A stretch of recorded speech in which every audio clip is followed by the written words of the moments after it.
You can't have a homily without verbal. But like I said, you want them to be your own words. You want to use vocabulary that's appropriate. You want to use idioms that are appropriate, or don't use idioms if people aren't going to understand.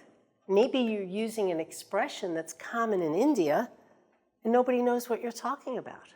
And so be very mindful of the most important thing about your homily.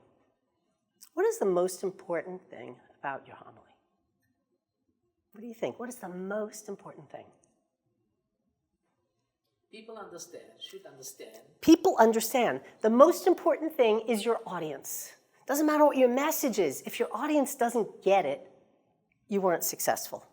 So people have to understand not just your words and pronunciation, they have to understand your message.